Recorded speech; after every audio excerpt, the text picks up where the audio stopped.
महाभारत भाग 4 पांडु का राज्याभिषेक। धृतराष्ट्र जन्म से ही अंधे थे, अतः उनकी जगह पर पांडु को राजा बनाया गया। इससे धृतराष्ट्र को सदा अपनी नेत्रहीनता पर क्रोध आता रहा और पांडु से द्वेष भावना होती।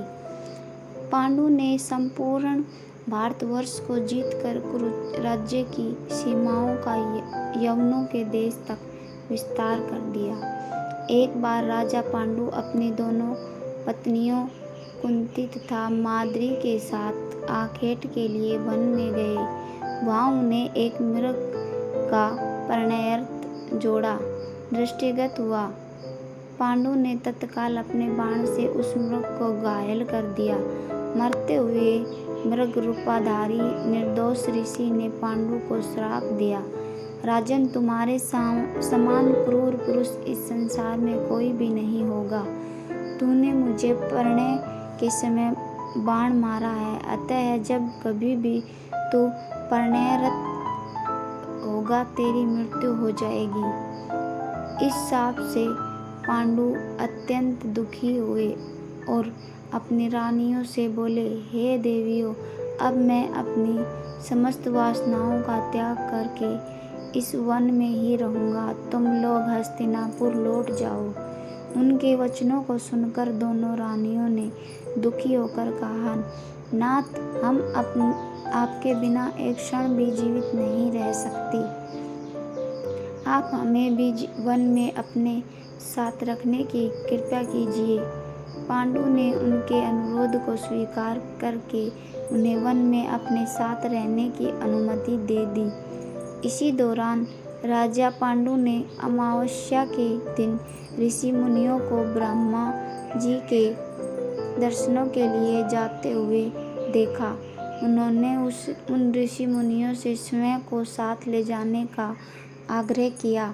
उनके इस आग्रह पर ऋषि मुनियों ने कहा, राजन, कोई भी निसंतान पुरुष ब्रह्मलोक जाने का अधिकारी नहीं हो सकता, अतः हम आपको अपने साथ ले जाने में असमर्थ हैं। ऋषि मुनियों की बात सुनकर पांडु अपनी पत्नी से बोला, हे कुंती, मेरा जन्म लेना ही वृथा हो रहा है, क्योंकि संतानहीन व्यक्ति पितृ ऋण, ऋषि ऋण, देव ऋण तथा मनुष्य ऋण से मुक्त नहीं पा सकता।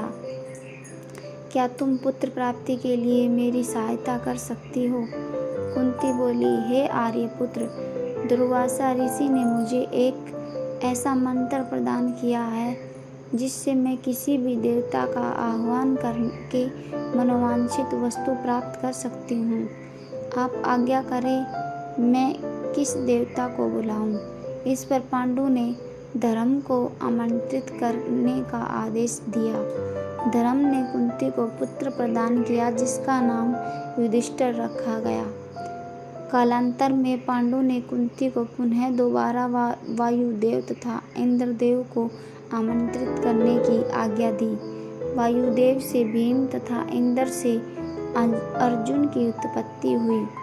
तत्पश्चात पांडु की आज्ञा से कुंती ने माद्री को उस मंत्र की दीक्षा दी। माद्री ने अश्विनी कुमारों को आमंत्रित किया और नकुल तथा सहदेव का जन्म हुआ। एक दिन राजा पांडु माद्री के साथ वन में सरिता के तट पर भ्रमण कर रहे थे। वातावरण अत्यंत रमणीक था और शीतल मंद सुगंधित वायु चल रही थी। सहसा वायु के झोंके से माद्री का वस्त्र उड़ गया। इससे पांडु का मन चंचल हो उठा और वे परिणय में प्रवृत्त हुए ही थे कि शापवश उनकी मृत्यु हो गई। माद्री उनके साथ सती हो गई, किंतु पुत्रों के पालन पोषण के लिए कुंती हस्तिनापुर लौट आई। वहाँ रहने वाले ऋषि मुनि पांडवों को राजमहल छोड़कर आ गए। ऋषि मुनि तथा कुंती के कहने पर सभी ने पांडवों को पांडु का पुत्र नाम मिल गया और उनका स्वागत किया। भाग 5 के लिए कमेंट करें।